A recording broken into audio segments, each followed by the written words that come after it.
ఈరోజు chicken curry చాలా simple ఇంగ్రీడియంట్స్తో తయారు చేసుకుంటామండి. అవేమో మీకు చూపించేసి వచ్చేయండి. 1.5 kg అండి. 1.5 kg చికెన్ తీసుకున్నాను.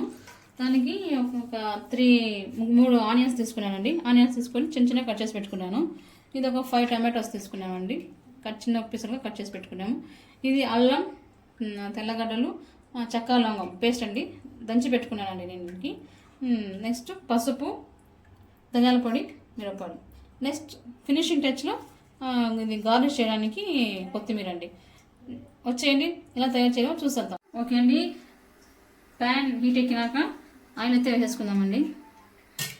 ఒక 2 టేబుల్ స్పూన్స్ దాకా వేసుకొని వస్తాము. మీరు ఎలా తింటారో దానికి తగ్గట్టు మీరు వేసుకోండి. ఈ ఆయిల్ హీట్ ఎక్కనివ్వండి. మళ్ళీ ఆయిల్ హీట్ ఎక్కింది. ఆయిల్ వేసేసుకున్న తర్వాత హీట్ ఎక్కినాక ఆనియన్స్ వేసుకున్నాం.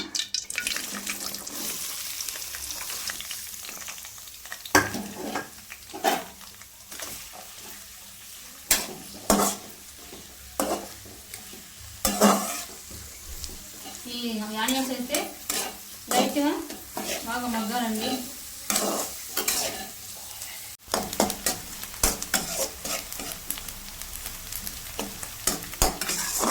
ఎర్రగడ్డలు మగ్గుతున్నాయండి. లైట్గా గోల్డెన్ బ్రౌనిష్ రావాలండి. ఇవైతే ఎర్రగడ్డలు అయితే బాగా మగ్గిందండి. ఇప్పుడైతే మనం టమాటాలు వేసుకుందామండి.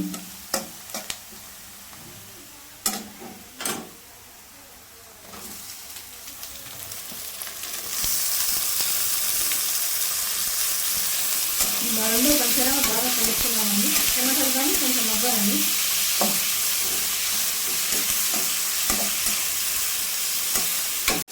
ఇది అడగంటుకోకుండా మనం బాగా కలుపుతూ ఉండాలండి. అప్పుడప్పుడు కలుపుకుంటూ ఉండాలండి. ఇలా కలుపుకుంటూ ఉండాలి. రెండు బాగా మెత్తగా సాఫ్ట్గా రావాలి. ఉడికినాక మళ్ళీ అల్లం వెల్లుల్లి పేస్ట్ చేయాలండి. చూడండి, ఇప్పుడైతే టమాటో ఎర్రగడ్డలు బాగా మగ్గిపోయాయండి. ఇందులో ఇప్పుడు అల్లం వెల్లుల్లి పేస్ట్ వేసేయాలండి. నేనే ఇంకా ప్రిపేర్ చేసుకున్నానండి. దంచి వేస్తేనే టేస్ట్ బాగుంటుందండి కర్రీ. అందుకే అల్లం, చెక్క లవంగం, తెల్లవాయలు అన్నీ దంచి పేస్ట్ వేసుకొని ఇలా వేసుకుంటాము. ఇదే కదండి మసాలా. ఇది కూడా బాగా మగ్గుకోవాలండి. బాగా మిక్స్ అయ్యేదాకా. ఇప్పుడు పసుపు వేసుకునేస్తామండి. పసుపు వేసుకొని అప్పుడే ఉప్పు మర్చిపోయానండి. ఇప్పుడు ఉప్పు వేస్తున్నానండి. ఇవి రెండు బాగా మిక్స్ చేసుకోవాలండి. మెయిన్ బాగా ఉడకాలండి. ఎందుకంటే మనం మసాలా రుబ్బి పోసుకోవడం లేదు కదా. ఇదే బాగా ఆయిల్లో బాగా ఉడికి మసాలా వేసిపోతుందండి. సో అదే టేస్ట్ అనమాట చికెన్ కర్రీకి. ఓకే అండి, ఇప్పుడైతే ఇందులో ధనియాల పొడి, మిరప్పొడి వేసుకుంటామండి. వేసేసి బాగా మిక్స్ చేసుకోవాలి.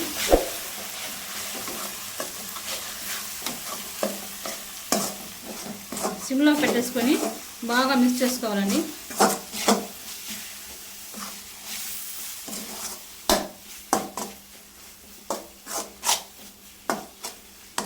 దీంతో కొద్దిగా వాటర్ మిక్స్ చేసుకోవాలండి.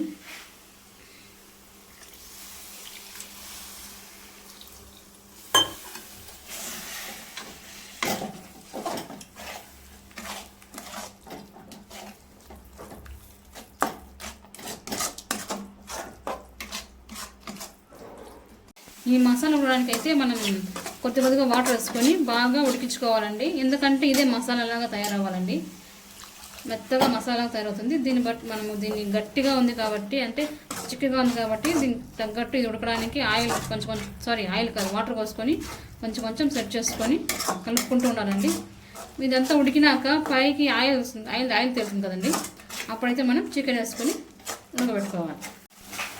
చూసారా అండి, మసాలా ఎలా ఉడుకుతూ ఉందో. బాగా గుమ్మడిపోతుందండి.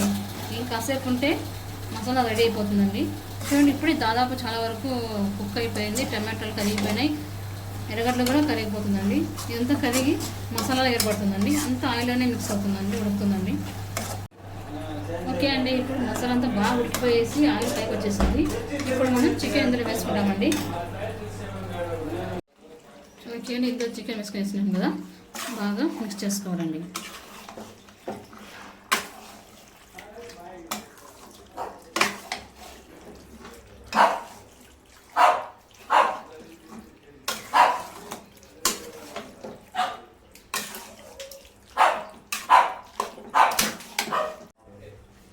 బాగా మిక్స్ చేసుకునేసి మనం ఒక 5 మినిట్స్ సిమ్లో పెట్టుకోవాలండి. సిమ్లో పెట్టుకున్నాం. చూడండి మసాలాలోనే చికెన్ ఇలా మగ్గుతూ ఉంది. చెప్పాను ఒక 5 మినిట్స్ ఉండాలనేసి. చికెన్లోనే వాటర్ వదులుతుంది కదండి, దాని తగ్గట్టు మనం ఇదే వాటర్ కంటెంట్ ఇంతే చాలంటే చాలు, లేదంటే మీకు గ్రేవీ లాగా కావాలంటే కూడా మీరు వాటర్ వేసుకోవచ్చండి. బాగా కలిపినాం కదండి. ఇప్పుడు ప్లేట్ అయితే మూసి పెట్టేసి ఒక 5 మినిట్స్ మీడియం ఫ్లేమ్లో పెట్టేసి బాగా మగ్గనిద్దామండి.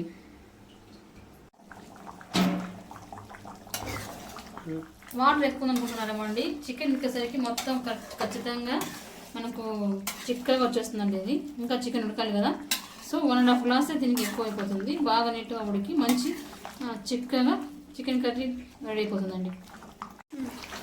చూడండి నీళ్ళు కాస్త అంతా ఇంకిపోయి గ్రేవీ దగ్గరకు వచ్చేసింది. మసాలాలన్నీ బాగా ఉడికిపోయినాయండి. నేను చెప్పాను కదా మసాలా మనం రుబ్బుకోమనేసి, ఆ మసాలాని బాగా ఉడికి చూడండి అచ్చం గ్రేవీ లాగా తయారైపోయిందో. మనం ఇంకా గట్టిగా పెట్టుకోవచ్చండి. పులుసు తక్కువ ఉండి మనకి బాగా గుజ్జుగా రావాలంటే ఇంకా తక్కువ పెట్టుకోవచ్చు. లేదు కొంచెం గ్రేవీ ఉండాలంటే మనం ఇలానే పెట్టుకుంటామండి. కొంతసేపు సిమ్లో పెట్టుకుందాం. అందులో మనం ఇప్పుడు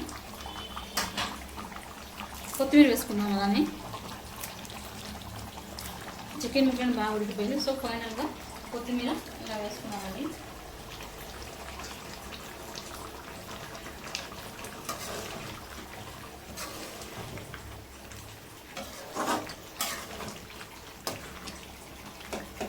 చూడండి గ్రేవీ దగ్గరకు వచ్చేసింది. చికెన్ రెడీ అయిపోయింది. మనం ఇందులోనే కొత్తిమీర వేసి కలుపుకున్నాము. చికెన్ అయితే రెడీ అయిపోయిందండి. మీరు కూడా చాలా సింపుల్ అండ్ టేస్టీ చికెన్ తయారు చేసుకోండి. మీరు కూడా చేసి ఈ టేస్ట్ బాగుంటే మాకు కామెంట్ రూపంలో తెలియజేయండి. థ్యాంక్ యూ అండి. Please subscribe our channel.